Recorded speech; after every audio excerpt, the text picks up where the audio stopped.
I was born on the left.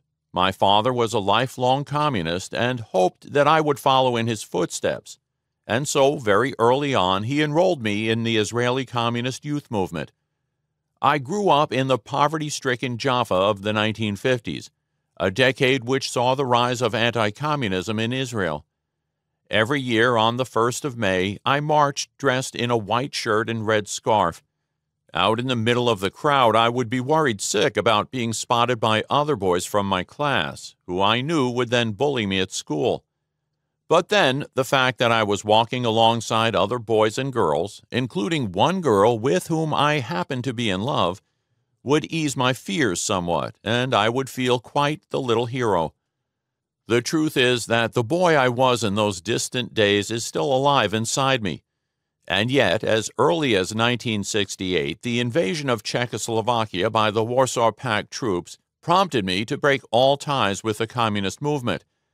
And, of course, the subsequent realization of the horrific legacy of the revolutions of the 20th century did not exactly encourage me to return to it. And yet I continue to think as a man of the left.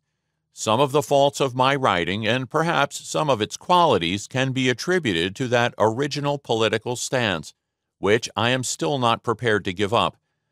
Despite all of the disappointments occasioned by the deviations and failures of the social struggles of the 20th century, a great gulf remains between the values that drive the left in all its various forms and those that fuel right-wingers of all stripes. I grew up in a family of modest means. My mother was a cleaning lady, my father a night watchman.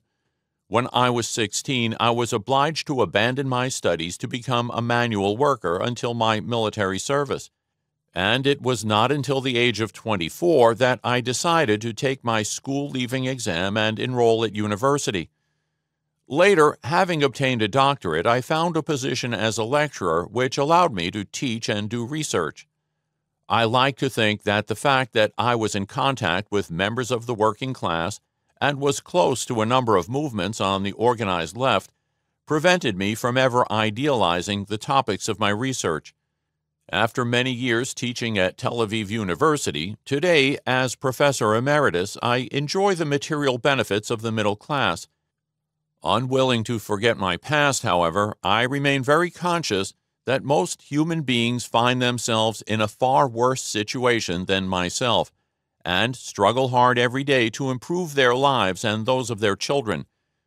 Even as I write these words, I have just read in the paper that half of the world's population survives on less than $5 a day. Most of us never meet these people, which is no coincidence.